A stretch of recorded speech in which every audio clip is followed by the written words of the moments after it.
Coba mari kita buka lagi Muzammil itu, biar kita jarem, biar jadi bagian dari kebiasaan kita untuk hidup seperti itu gitu loh.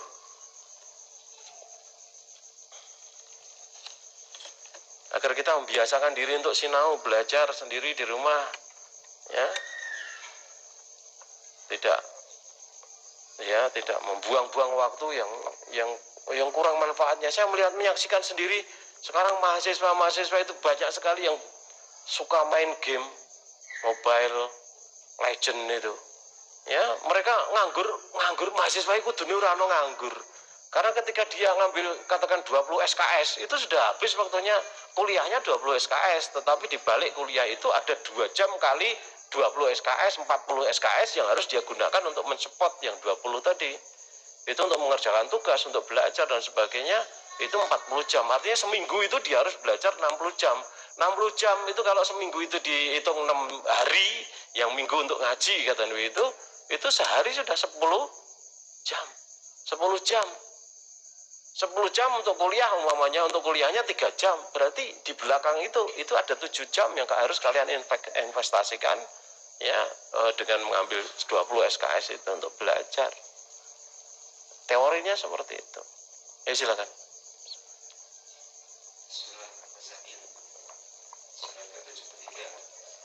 Bismillahirrahmanirrahim. Ya ayyuhal muzammil qumil laila illa qalila nisfahu aw inqus minhu qalila aw zid 'alaihi wa rattilil qur'ana tartila. Wa rattilil qur'ana tartila. أوزد عليه ورتل القرآن ترتيلا إنا سنلقي عليك قولا ثقيلا. Ya, sampai situ aja. Wahai orang yang berselimut, Muhammad, bangunlah untuk sholat pada malam hari kecuali sebagian kecil, yaitu separuhnya atau kurang sedikit dari itu, atau lebih dari seperdua itu, dan bacalah Al-Quran itu dengan perlahan-lahan. Sesungguhnya kami akan menurunkan perkataan yang berat kepadamu. Iya, ya ayyuhal muzammil, wahai orang yang berselimut. Di situ ketika ayat turun pertama Rasulullah dalam keadaan berselimut gitu ya. Tetapi ayat ini tidak hanya untuk Rasulullah, tetapi untuk kita semuanya. Bisa dimaknai berselimut di situ sebagai selimut kebodohan, supaya kita tuh bangkit ya dari kebodohan itu, belajar. Ya, qumil lail ila qalila. Bangunlah di malam hari kecuali sedikit saja. Artinya jangan terlalu banyak tidur gitu loh. Ojo kakean ngorok gitu loh. Gunakan waktu malam hari yang produktif gitu loh maksudnya. Ya, memang betul malam hari itu qumil lail itu sering dimaknai sebagai sholat malam, qumil lail ya, itu sebagai sholat malam.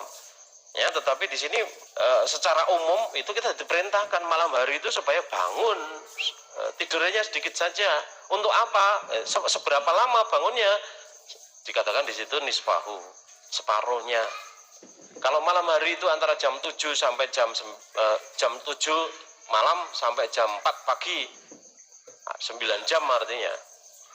Ya, maka separuhnya itu mestinya 4,5 jam. Artinya 4,5 jam itu kita disuruh bangun oleh Allah. Sing 4,5 jam untuk tidur 4,5 jam, 4,5 jam saja. Yang 4,5 jam lagi digunakan untuk sesuatu yang lain. 4,5 jam bisa kurang enggak? Bisa lebih enggak? Oh bisa. Di situ dikatakan setelah Allah mengatakan nisfahu, kemudian awingkus minhu qalila, atau kurangilah yang dari yang setengah itu sedikit. Ada yang 4,5 kalau dikurangi sedikit menjadi 4 namanya gitu. Terus di situ ditambah boleh enggak? Boleh. Auzid alaihi, atau tambahlah ya atasnya ya dari 4,5 jam tadi ditambah. Kalau ditambah sedikit berarti menjadi 5 jam. Untuk apa? Dikatakan di situ warattilil qur'ana tartila. untuk membaca Al-Quran dengan tartil. Ya kalau itu dimaknai hanya sekedar membaca, tetapi kalau ya kita maknai bahwa ratilil Qur'ana tartila, itu pelajari Al-Quran dengan detail, dengan teliti, maka menjadi luar biasa. Tidak hanya sekedar membaca untuk mencari pahala, tetapi membaca untuk memahami secara detail dari ayat-ayat atau pelajaran yang dia pelajari. Nah, kok kita maknai sebagai mempelajari, kenapa? Karena di ayat selanjutnya itu ditunjukkan ya, inna sanulki alaika kaulan sakila, sesungguhnya ya akan aku turunkan kepadamu ya, inna sanulki alaika ya, sesungguhnya akan kami turunkan ya kepadamu kaulan sakila, perkataan yang berbobot, ide yang berbobot, pemikiran yang berbobot, gagasan yang berbobot, menjadi manusia yang berbobot. Kalau kalian mau belajar sungguh-sungguh, katakan dalam semalam itu minimal 3 jam tadi. Katakan kalau 4 jam kalian sholat malam kalian 11 rakaat, itu kira-kira berapa jam? Setengah jam, mungkin orang anti kan gitu loh. Berarti kan masih 3,5 jam. Umpamane digawe sholatnya 1 jam, karena hafalannya semakin banyak, 1 jam sholatnya, maka masih 3 jam. Nah 3 jam untuk apa? Kalau 3 jam itu kamu gunakan tadi untuk menghafalkan Al-Quran setiap malam, kamu menjadi orang Islam yang berbobot, karena kamu kemudian akan disebut sebagai seorang hafid, hafal Quran, berbobot kalian. Kalau kamu gunakan untuk mempelajari ilmu kedokteran, karena kalian mahasiswa kedokteran umpamanya, kalian menjadi mahasiswa kedokteran yang berbobot kalau kalian mau belajar 3 jam dalam semalam untuk yang seperti itu. Ya. Nah, kalau Rasulullah memang digunakan waktu malam itu betul-betul panjang digunakan untuk sholat malam.